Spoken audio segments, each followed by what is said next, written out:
Does your mobile phone really have to be all singing, all dancing if all you want one for is to make calls or as an emergency backup? Would a cheap, simple mobile phone be a better option? Lately, my working days have been mostly taken up writing about super expensive smartphones such as the £999 iPhone X 64GB and the £869 Samsung Galaxy Note 8 64GB. It's somewhat refreshing, then, to write about mobile phones with a double or even single-digit price tag. Don't get me wrong, I love my smartphone. I like that I can catch up with the news at the press of a button, and it's very easy to keep in contact with friends I don't get to see that often through texts and various social media channels. Plus, as a pathetic cook, having a smartphone also means I can quickly access recipes to bring variety to my dinners.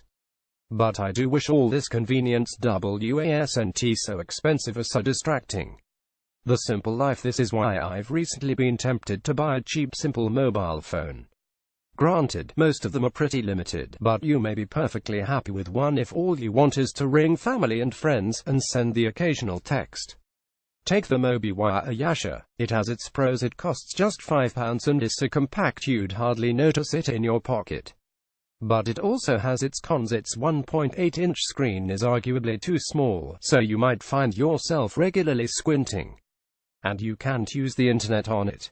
Nifty features. While many simple phones are very basic, some have some genuinely useful features, especially for those with any hearing or dexterity-related issues. For instance, some are compatible with hearing aids, while others come with a physical SOS button. On pressing, this automatically calls or sends a message to pre-assigned contacts, handy in the event of a fall or similar emergency. Some simple phone manufacturers also focus on enlarging physical buttons as much as possible. This will help you hit the intended button without mistake. Use the filters on our simple mobile phone reviews page to whittle down the options so you're left with the models that offer the features you want. Useful in emergencies. Of course, buying a simple mobile phone doesn't necessarily mean you're saying goodbye to smartphones. You might consider buying one to keep in your car's glove compartment, in case you break down and don't have your smartphone on you. Or you might want one in case you lose your smartphone, or simply want a cheap and cheerful alternative to hand. In this case, you'll want one with exemplary battery life, so that you'll only need to charge it every 3 weeks or so, rather than every few days. Do you own a simple mobile phone? If so, are you happy with it, or do you feel limited? If not, would you buy one?